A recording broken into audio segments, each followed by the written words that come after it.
Oh, wait, I'll be with you in just a minute. Oh, you don't feel like I'm here for you?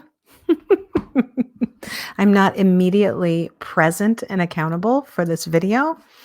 Hmm, maybe I might be trying to say something.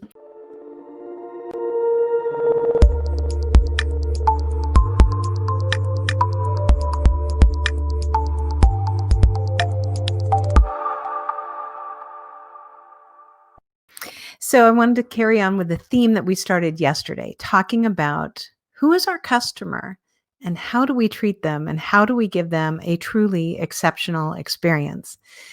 So yesterday I was talking about, the difference between external and internal customers, and it's a very important distinction for us. So I'm going to talk about both. And you may say to me, but Michael, I don't have any external customers. But I think you may, the more you think about it.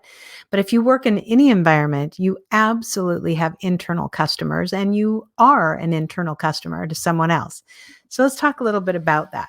So as I told you yesterday, we're going to talk about this through the remnants of my book. Oh, look, there it is back there. Sales Mixology. Why the most potent sales and customer experiences follow a recipe for success. Yes, this is a shameless plug for my book. But I want to talk about the first principle today, and that is the B in the word blend. So my blend strategy is how do you deliver on these exceptional experiences? And for the most part in the book, I'm talking about this from a customer perspective. How do you make sure that you are delivering exceptional customer experiences? And that usually refers to that person who comes in and purchases your goods, your service, or your idea. And today, I want to talk about, okay, well, what does that mean? So if you walk into a store, so you walk into a clothing store and the clerk is, doing this on their phone, chances are you're not going to feel like they're paying attention to you. They are not immediately present to you. So the B stands for be immediately and fully present.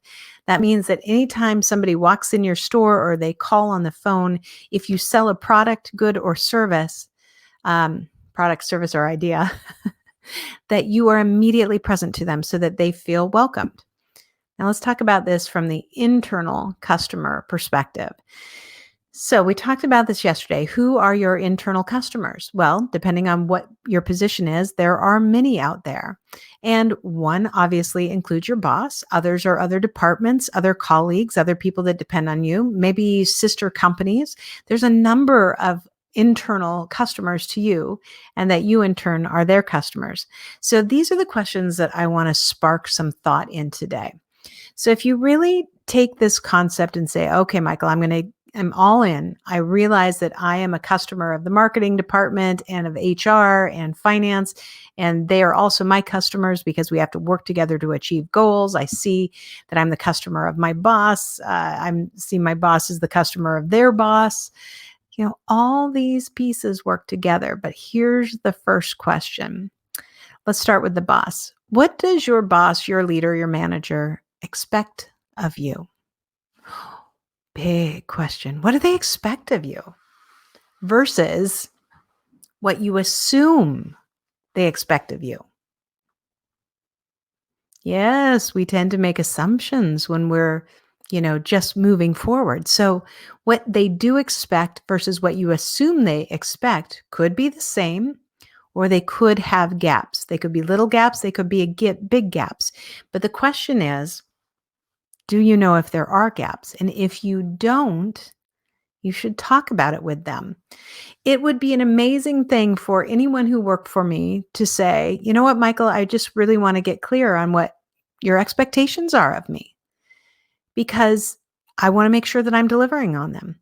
In other words, I want to be a good customer to you. So the boss is one thing. Here's the next one. What about your colleagues? What about those people in those other departments or members of your own team? They are also your internal customers and vice versa. So ask the same question. What do your colleagues expect of you versus what do you assume they expect of you?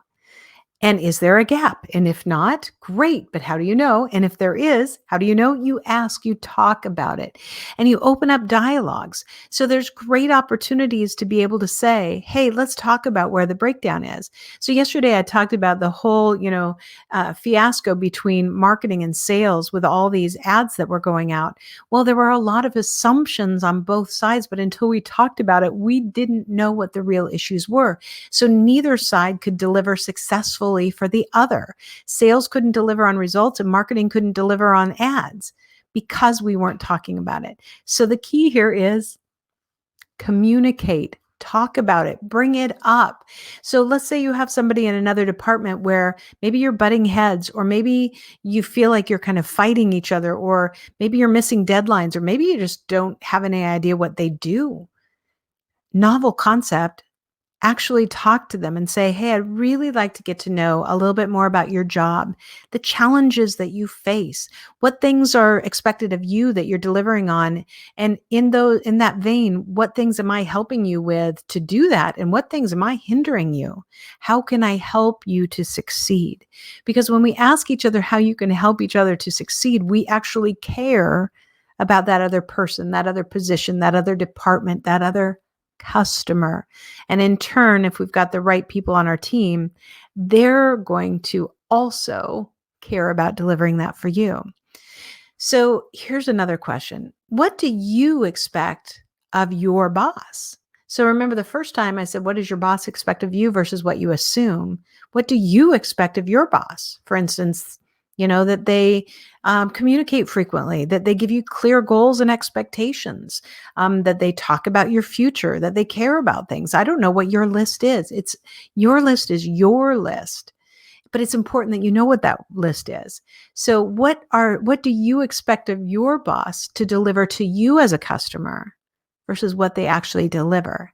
And if there's a gap, it may be because they don't know. Could also be because they don't care. Sometimes that happens with bosses.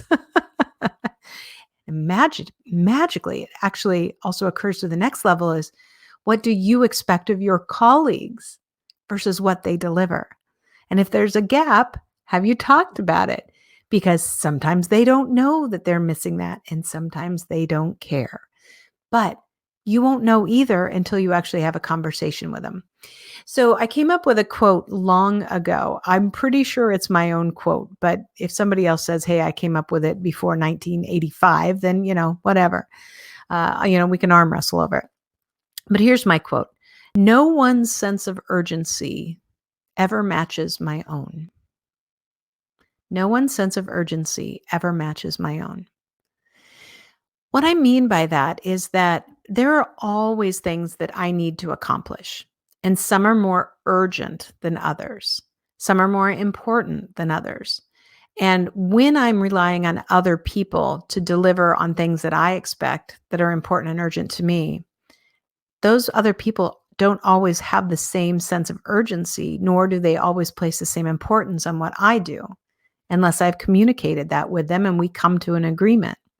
On the flip side, somebody may need something from me urgently. It's very important to them. But if they haven't communicated that to me and I don't find it urgent or important, I may not deliver on time for them. And in that case, I'm letting them down. But unless they've communicated with me, I don't know that I've let them down. So at the basis of this, being immediately and fully present doesn't mean that if you work for me, that I expect you to pick up the phone 24/7, unless I've made that as a clear expectation. Some positions are like that. I don't.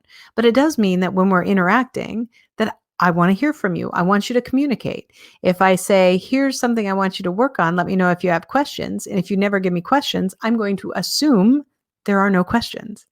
So communication is the key of that. And being immediately and fully present means that I try and recognize you, whether you're my boss, my someone who reports to me, my colleague, someone in another company that's a customer on the outside. That being immediately and fully present means that I actually care that we have these interactions, and then we have these interactions to make the company and ourselves better. Because only by being immediately and fully present can we actually help each other to shock our own potential.